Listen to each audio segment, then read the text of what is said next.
Hello student, हमारा आज का टॉपिक है मनोविज्ञान। इससे रिलेटेड जितने भी इम्पोर्टेंट तथ्य हैं वे सब हम पढ़ेंगे। पहला, मनोविज्ञान दर्शन शास्त्र से अलग हुआ है। प्राचीन समय में मनोविज्ञान दर्शन शास्त्र का ही एक अंग हुआ करता था।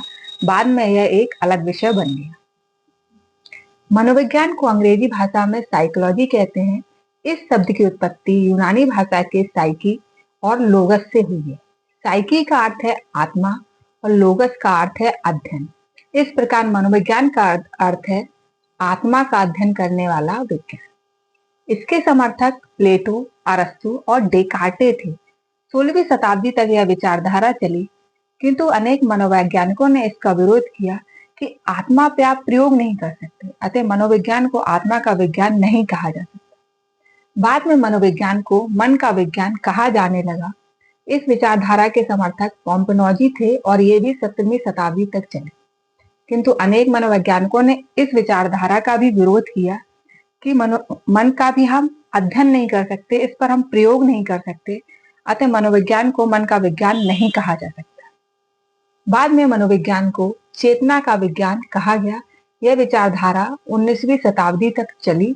इसके समर्थक जेम्स बुंट और जेम्स सली थे। इस विचारधारा का भी अनेक मनोवैज्ञानिकों ने विरोध किया कि मन के तो 3 भाग होते हैं, चेतना, अर्धचेतना, अचेतना। हम केवल चेतना का ही अध्ययन कर रहे हैं और बाकी 2 महत्वपूर्ण भागों को इग्नोर कर रहे हैं, इसलिए इस विचारधारा को भी अस्वीकार कर दिया गया। अंत में 20वीं शताब्दी में मनोविज्ञान को व्यवहार का विज्ञान कहा जाने लगा। एक क्वेश्चन बच्चों बहुत आता है कि व्यवहारवाद के जनक कौन है? तो व्यवहारवाद के जनक वॉटसन महोदय हैं। ये कोटेशन बहुत इंपॉर्टेंट है, सीटेट और यूपीटेट में कई बार आती है कि सबसे पहले मनोविज्ञान ने अपनी आत्मा का त्याग किया, फिर उसने अपने मन का त्याग किया, बाद में उसने चेतना को भी त्याग दिया और अब वह व्यवहार की विधि को स्वीकार करता है। इसको किसने दिया है? तो इस कथन को वुडवर्थ महोदय ने दिया है। अब हम मनोविज्ञान की कुछ परिभाषाएं पढ़ते हैं। क्रो कहते हैं मनोविज्ञान मानव व्यवहार और मानव संबंधों का अध्ययन है। गैरिसन महोदय कहते हैं मनोविज्ञान का संबंध प्रत्यक्ष मानव व्यवहार से है। ये एक इंपॉर्टेंट टॉपिक है। कई बार पूछा गया ये प्रश्न कि मनोविज्ञान कैसा विज्ञान है? तो मनोविज्ञान एक विधायक विज्ञान है। विधायक विज्ञान प्राणी की क्या, क्यों और कैसे की व्याख्या करता है।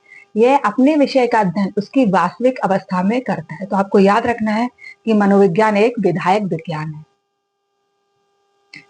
अब हम पढ़ते हैं शैक्षिक मनोविज्ञान का अर्थ। हमने जाना मनोविज्ञान क्या है। मनोविज्ञान मानव व्यवहार का अध्ययन करने वाला विज्ञान। अब हम जानते हैं शिक्षा क्या होती है। शिक्षा व्यक्तियों की आंतरिक शक्तियों को विकसित करने की प्रक्रिया है।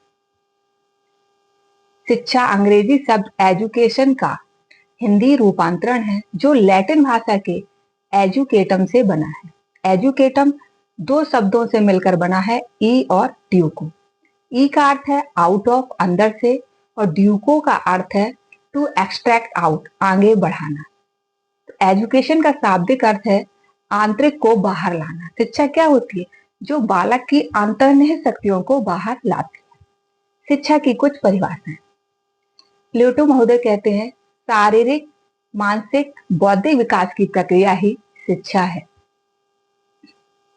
इस प्रकार शिक्षा मनोविज्ञान का शाब्दिक अर्थ है शिक्षा की प्रक्रिया में मानव व्यवहार का वैज्ञानिक अध्ययन।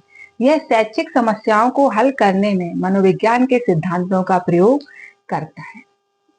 अब हम शिक्षा मनोविज्ञान की कुछ परिभाषाएं पढ़ेंगे।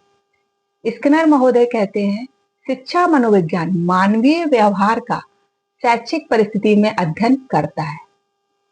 क्रो कहते हैं शिक्षा मनोविज्ञान व्यक्ति के जन्म से वृद्धावस्था तक सीखने के अनुभवों का वर्णन और व्याख्या करता है। तो आज हमने जाना मनोविज्ञान क्या होता है और शिक्षा मनोविज्ञान क्या होता है। आगे हम सीडीपी के एक नए टॉपिक के साथ मिलेंगे। Thank you.